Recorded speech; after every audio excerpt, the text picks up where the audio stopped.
थांब माझ्या बाळा, अगदी या क्षणी तू जिथे कुठे असशील, जे काही करत असशील ते सगळं बाजूला ठेव आणि शांत हो. आज तुझ्या आयुष्यातील सर्वात मोठी कोंडी सुटणार आहे. तुला काय वाटतं आज तू या व्हिडिओवर, या संदेशावर अचानक किंवा चुकून आला आहेस? नाही, तसं नाही. या विस्तीर्ण विश्वात जिथे झाडाचे एक पानही माझ्या इच्छेशिवाय हलत नाही, तिथे आज तुझा आणि माझा हा संवाद घडून येणे हा एक पूर्वनियोजित देवी संकेत आहे.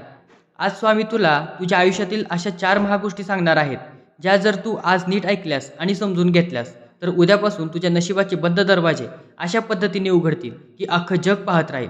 पण लक्षात ठेव, या 4 गोष्टींपैकी तिसरी आणि चौथी गोष्ट अशी आहे जी स्वतः स्वामींनी अत्यंत गुप्त ठेवायला सांगितली आहे. पण आज तुझ्यावर असा आलेल्या संकटामुळे ती तुला सांगितली जात नाहीये.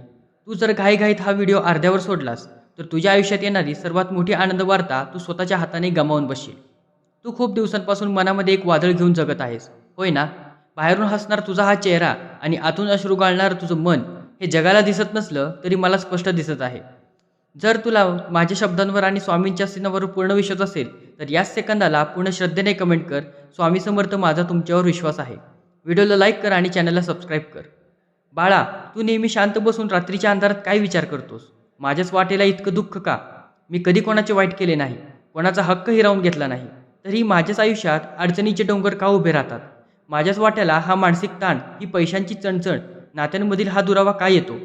एक गोष्ट आज काना इकडून ऐक बाळा, कठीण काळ हा तुला नष्ट करण्यासाठी येत नाही, तर तुझ्या आत लपलेली खरी ताकद तुला दाखवून देण्यासाठी येतो. जेव्हा सोनाराला सोन्याचा सुंदर दागिना बनवायचा असतो ना बाळा, तेव्हा तो सोन्याला आधी भट्टीत प्रचंड तापवतो. तसेच देव तुला एक अत्यंत मोठ्या यशासाठी, एका सुंदर भविष्यासाठी तयार करत आहेत. म्हणूनच सध्या तुझी ही अग्निपरीक्षा सुरू आहे. स्वामी म्हणतात, लेकरा, तुझ्या संयमाची वेळ आता संपत आली आहे. मी तुझ्या नशिबाचे चक्र फिरवायला सुरुवात केली आहे. पण हे चक्र कसे फिरेल ते समजण्यासाठी स्वामींनी सांगितलेली ही पहिली महत्त्वाची गोष्ट तुला आधी जाणून घ्यावी लागेल, जी तुझ्या जीवनाचा पाया बदलून टाकेल. आता आपण त्या पहिल्या गोष्टीकडे वळणार आहोत, जी स्वामींनी प्रत्येक भक्ताला आयुष्यात पाळायला सांगितली आहे. स्वामी म्हणतात, जेव्हा तुझ्यावर संकट येईल, जेव्हा लोक तुझ्यावर हसतील, तेव्हा कधीही स्वतःच्या तोंडाने स्वतःचे समर्थन करू नकोस. शांत राहा. तुला सध्या सर्वात जास्त वेदना कोणत्या गोष्टीची होत आहे बाळा? तू ज्यांच्यावर स्वतःपेक्षा जास्त विश्वास ठेवलायस त्यांनीच तुझ्या विश्वासाचा गैरफायदा घेतला. त्यांनीच तुझ्या पाठीत खंबीर खुपसला. तू ज्यांच्या एका हाकेवर धावून गेला होतास त्यांनीच आज तुला तुझी जेव्हा गरज होती तेव्हा आपले हात झटकून घेतले. अशा वेळी माणसाला राग येतो, बदला घेण्याची इच्छा होते. पण स्वामी सांगतात, बदला घेणारा माणूस कमजोर असतो, माफ करणारा माणूस मजबूत असतो, पण जे काही घडले ते देवावर सोडून शांत राहणारा माणूस सर्वात बुद्धिमान असतो. कर्माचा सिद्धांत अतिशय अचूक आणि भयानक आहे. या जगात ज्याने जे पेरले आहे त्याला त्याचीच कापणी करावी लागेल. ज्यांनी आज तुला रडवले आहे त्यांना हा निसर्ग स्वतः अशी शिक्षा देईल की ते स्वतः कर्मावर रडतील. तू फक्त शांत राहा आणि तुझे कर्म शुद्ध ठेव. हाच तो पहिला आणि महान नियम आहे. सध्या तुझ्या परिस्थितीचे चित्र मला माहिती आहे. कदाचित तुझ्या डोक्यावर कर्जाचा खूप डोंगर आहे. नोकरीमध्ये रोज नवीन नवीन अडचणी येत असतील किंवा व्यवसाय पूर्णपणे कोलमडला असेल. पैशाची चिंता ही अशी चिंता आहे जी माणसाला रात्रीची सुखाने झोपू देत नाही. कुटुंबाची जबाबदारी आणि समाजात टिकून ठेवणारी लागणारी प्रतिष्ठा, या सगळ्याचा प्रचंड ताण तुझ्या मनावर आहे. पण माझ्या बाळा, अस्वस्थ होऊ नकोस. रडून किंवा सतत चिंता करून आजपर्यंत कधी समस्या सुटल्या आहेत का? नाही. चिंता ही माणसाला जिवंतपणेच मारून टाकते. तुझा हा सगळा भार आधी या क्षणी स्वामींवर सोडून दे. लवकरच तुझ्या नोकरीत किंवा व्यवसायात असे काही सकारात्मक बदल घडून येतील ज्याची तू स्वप्नातही कल्पना केली नसेल. बंद पडलेले मार्ग अचानक मोकळे होतील. पण हे मार्ग मोकळे होताना स्वामींनी सांगितलेली दुसरी अत्यंत महत्त्वाची गोष्ट तुला सांभाळावी लागेल, नाहीतर आलेली लक्ष्मीसुद्धा घरातून निघून जाईल. स्वामींनी सांगितलेली दुसरी गोष्ट म्हणजे जेव्हा तुझ्याकडे पैसा, सत्ता आणि वैभव येईल, जेव्हा तुझा पाय जमिनीवरच राहिला पाहिजे. अहंकाराचा एक छोटासा कणसुद्धा संपत्तीचा नाश करू शकतो बाळा. बऱ्याचदा काय होते, जेव्हा माणसाचे दिवस बदलतात तेव्हा तो जुने दिवस विसरून जातो. त्यांची कठीण काळात मदत केली ते विसरून जातात. स्वामी म्हणतात, पैसा आज आहे तर उद्या नाही, पण तुझा स्वभाव आणि तुझी नम्रता हीच तुझी खरी ओळख आहे. जेव्हा तुझ्याकडे पुन्हा पैसा येईल तेव्हा गरिबांना, गरजू लोकांना मदत करायला विसरू नकोस. कारण दानाने संपत्ती शुद्ध होते. ज्या घरात दानधर्म होते तिथे लक्ष्मी कायमची टिकून राहते. नशिबाचे चक्र नेहमी स्थिर नसते, ते सतत फिरत असते. आज जर तू शून्यावर असतील तर उद्या तू शुक्रावर जाऊन पोहोचू शकतोस. म्हणूनच सुखात हळूहळू जाऊ नकोस आणि दुःखात खचून जाऊ नकोस. ही दुसरी गोष्ट नेहमी लक्षात ठेव. माणसाला शारीरिक जखमेपेक्षा शब्दांची जखम जास्त वेदना देते.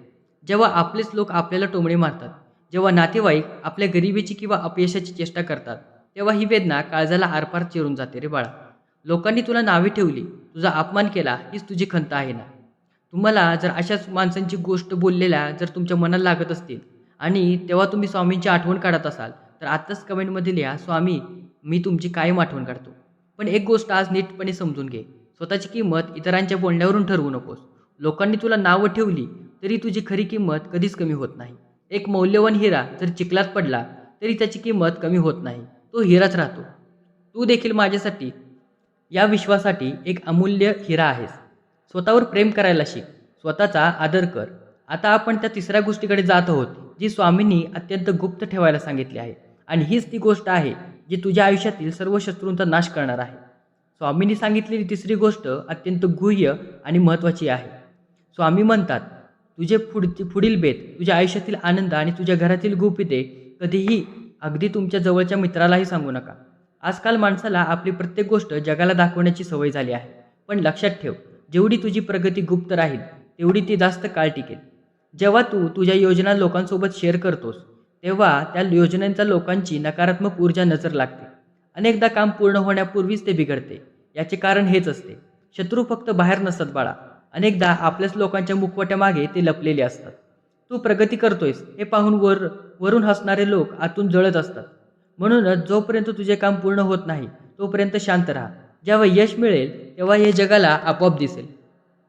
तुझी ऊर्जा जपून ठेव, ते निष्फळ चर्चामध्ये वाया घालवू नकोस. हा तिसरा नियम तुझ्या आयुष्याला एक कवच प्रदान करेल. देव कधीही थेट आकाशातून प्रकट होऊन तुझ्याशी बोलणार नाही, पण तो वेगवेगळ्या संकेताच्या माध्यमातून तुला मार्ग दाखवत असतो. अलीकडे तुझ्या आयुष्यात काही वेगळे बदल, काही वेगवेगळे अनुभव येत आहेत का? जसे की रात्री अचानक 3 ते 5 ब्रह्ममुहूर्तावर तुझी झोप उघडणे, मनात कोणतेही कारण नसताना अचानक स्वामींचं नाव येणे, किंवा अचानक एखादा आध्यात्मिक संदेश तुझ्या समोर येणे. हे सर्व योगायोग नसतात माझ्या बाळा, हे ईश्वरी संकट असतात. निसर्ग तुला सांगण्याचा प्रयत्न करतो आहे की तुझी वाईट वेळ आता संपत आली आहे आणि चमत्काराची वेळ सुरू झाली आहे. आता आपण स्वामींनी सांगितलेल्या त्या चौथ्या आणि अंतिम गोष्टींकडे वळत आहोत, जी ऐकल्यानंतर तुझ्या मनातील सर्व भीती मुळापासून उपटून फेकली जाईल. स्वामींनी सांगितलेली चौथी आणि सर्वात शक्तिशाली गोष्ट आहे, जेव्हा तू सर्व मार्ग थकतोस, तेव्हा विचार करणे बंद कर आणि पूर्णपणे माझ्या चरणी शरणागत हो. कारण जिथे तुमची मर्यादा संपते तिथे माझी कृपा सुरू होते. भिवू नकोस, मी तुझ्या पाठीशी आहे, हे स्वामींचे अंतिम आश्वासन आहे. शरणागती म्हणजे काय? स्वतःचा अहंकार बाजूला ठेवून मी काहीच करत नाही, जे काही करत आहेत ते माझे स्वामीच करत आहेत, हा संपूर्ण भाव मनात निर्माण होणे म्हणजे खरी शरणागती. जेव्हा तू तुझे सगळे प्रश्न, सगळ्या चिंता माझ्या चरणी अर्पण करतोस, तेव्हा तुझे ओझे हलके होते. तुझ्या आयुष्याच्या या जहाजाचा सुकाणू आता तू माझ्या हातात दिला आहे.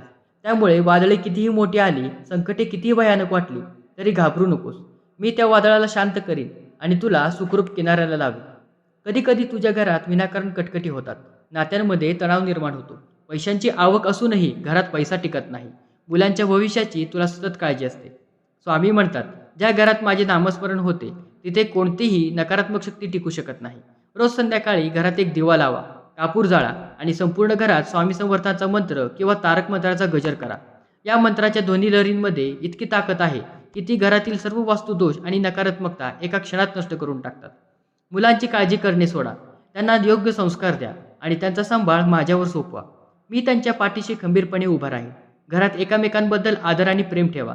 जिथे प्रेम असते तिथे स्वामी समर्थांचा वास कायम असतो. तुझ्या मनात एक सुप्त भीती नेहमी असते, जर उद्या सगळं काही संपलं तर मला यश नाही मिळालं तर काय? ही भीती तुला नवीन पाऊल टाकण्यापासून रोखते आहे बाळा. भीती हा माणसाचा सर्वात मोठा शत्रू आहे. तुला सुद्धा असं नवीन पाऊल टाकताना जर भीती वाटत असेल तर आत्ताच कमेंटमध्ये लिहा, अशक्य ते शक्य करतील स्वामी, माझ्याबरोबर प्रत्येक पाऊल टाकताना बरोबर या. आठवून बघ, तुझ्या आयुष्यातील यापूर्वीही अनेक कठीण प्रसंग आले होते. तेव्हाही तुला वाटले होते की आता सगळे संपले, पण काय झाले? तू त्यातून बाहेर पडलास ना. आज तू जिवंत आहेस, खंबीर आहेस. ज्या देवाने तुला कालच्या संकटातून वाचवले तो तुला आजच्या संकटातही एकेकी सोडेल का? नाही. भविष्याची चिंता करणे सोडून दे. भविष्य हे आजच्या कर्मावर आधारित असते. आज जर तू प्रामाणिकपणे ईश्वरावर विश्वास ठेवून कष्ट करत राहिलास तर तुझा उद्या या सोन्यासारखा चमकणार आहे. मनातील निराशेची जळमट काढून टाक, झटकून टाक आणि एका नव्या आत्मविश्वासाने तुझ्या ध्येयाकडे वाटचाल कर. अध्यात्म म्हणजे केवळ उपवास करणे नव्हे बाळा, तर अध्यात्म म्हणजे स्वतःच्या आत डोकावून पाहणे. तू बाहेरच्या जगात शांतता शोधत आहेस, पण खरी शांतता तुझ्या आत दडलेली आहे. जोपर्यंत तुझे मन लोभ, राग आणि मत्सर यांनी भरलेले आहे, तोपर्यंत तुला कुठेही शांतता लाभणार नाही. मनातील राग सोडून द्यायला शिक. ज्याने तुला त्रास दिला आहे त्याला माफ करून टाक. माफ करणे म्हणजे चुकीचे समर्थन करणे नव्हे, तर स्वतःला त्या मानसिक त्रासातून मुक्त करणे होय. सर्वांवर प्रेम कर, प्राणीमात्रांवर दया कर, कोणाबद्दलही मनात कटुता ठेवू नकोस. जेव्हा तुझे मन गंगेसारखे पवित्र आणि निर्मळ होईल, तेव्हा तुला जाणवेल की स्वामी तुझ्यापासून दूर नाही, तर ते तुझ्या हृदयाच्या गाभाऱ्यातच विराजमान आहेत. या विश्वात एक नाईकपीठ आहे जे कधीही चुकत नाही. लोकांना वाटत असेल की ते चुकीचं वागून इतरांना फसवून खूप सुखी आहेत, पण त्यांचा तो सुखाचा काळ तात्पुरता असतो. कर्माची डायरी नेहमी उघडी असते आणि निसर्ग प्रत्येक सेकंदाचा हिशोब ठेवत असतो. सत्याचा मार्ग सुरुवातीला अत्यंत कठीण आणि एकाकी वाटू शकतो, पण या मार्गाचा शेवट नेहमी अत्यंत गोड आणि विजयी असतो. तू सत्याच्या आणि प्रामाणिकपणाच्या मार्गावर चालत आहेस, म्हणूनच तुला सुरुवातीला हा त्रास होत आहे. पण घाबरू नकोस, तुझा हा संघर्ष वाया जाणार नाही. ज्यांनी तुला रडवले ते एक दिवस स्वतःच्या कर्माच्या ओझ्याखाली दबून जातील. तुझा प्रामाणिकपणा हीच तुझी ढाल आहे आणि स्वामींची कृपा ही तुझी खुची तलवार आहे. तुझा विजय निश्चित आहे. प्रार्थनेमध्ये इतकी ताकद असते की ती निसर्गाचे नियमही बदलू शकते. जेव्हा तू मनापासून डोळ्यात अश्रू आणून देवाला हाक मारतोस, तेव्हा संपूर्ण ब्रह्मांड तुझ्या मदतीसाठी कामाला लागते. तुझी प्रत्येक प्रार्थना तुझा प्रत्येक वरपर्यंत पोचला पाहिजे. तुला असं वाटत असेल की देव माझी प्रार्थना ऐकत का नाही, पण तसे नाही. देव तुझ्या प्रार्थनेचे उत्तर योग्य वेळीच देतो. आता तुझ्या आयुष्यात या चमत्काराची वेळ आली आहे, ज्याची तू अनेक वर्षांपासून वाट पाहत होतास. जे असंभव वाटत होते ते आता संभव होणार आहे. ज्या समस्या डोंगरा एवढ्या मोठ्या वाटत होत्या बाळा, त्या आता बर्फासारख्या वितळून जाणार आहेत. फक्त तुझा विश्वास डगमगू देऊ नकोस. प्रार्थना करत राहा आणि कष्ट करत राहा. माझ्या लाडक्या लेकरा, स्वामींनी सांगितलेल्या या 4 गोष्टी नेहमी लक्षात ठेव. पहिली गोष्ट म्हणजे कर्मावर विश्वास ठेवून शांत राहणे. दुसरी गोष्ट म्हणजे सुखात अहंकारी न राहणे. तिसरी गोष्ट म्हणजे आपल्या योजना गुप्त ठेवणे. आणि चौथी गोष्ट म्हणजे पूर्णपणे स्वामींना शरणागत होणे. या 4 गोष्टी आयुष्यात कधीच विसरू नकोस. हा संदेश केवळ एक व्हिडिओ नव्हता, हा तुझ्यासाठी स्वामींचा थेट आशीर्वाद होता. आता तुझे डोळ्यांमधील अश्रू पुसून टाक. चेहऱ्यावर एक अत्यंत सुंदर आणि तेजस्वी हसू आण. मनातली सर्व भीती, सर्व चिंता नदीत वाहून टाक आणि एका नव्या उत्साहाने तुझ्या कामाला लाग. स्वामींचा अभय हस्त नेहमी तुझ्यावर पाठीवर आहे. हा संदेश जर खरोखरच तुझ्या मनाला, तुझ्या आत्म्याला स्पर्श करून गेला असेल, तर हा आशीर्वाद केवळ स्वतःपुरता मर्यादित ठेवू नकोस बाळा. हा व्हिडिओ तुझ्या अशा मित्रांना शेअर कर, तुझ्या अशा नातेवाईकांना शेअर कर आणि जे निराश झाले आहे. कोणाच्या तरी अंधारात्मय आयुष्यात आशेचा किरण बनायचे माध्यम तू बन. आता जाता जाता पूर्ण भक्तिभावाने दोन्ही हात जोडून कमेंट बॉक्समध्ये लिहा, अनंत कोटी ब्रह्मांड नायक राजाधिराज योगीराज श्री स्वामी समर्थ महाराज की जय. व्हिडिओला लाईक करायला विसरू नका, चॅनलला सबस्क्राईब नक्की करा आणि बेल आयकॉन दाबायला विसरू नका. संतोषी रहा, सुखी रहा, निर्भय रहा. श्री स्वामी समर्थ.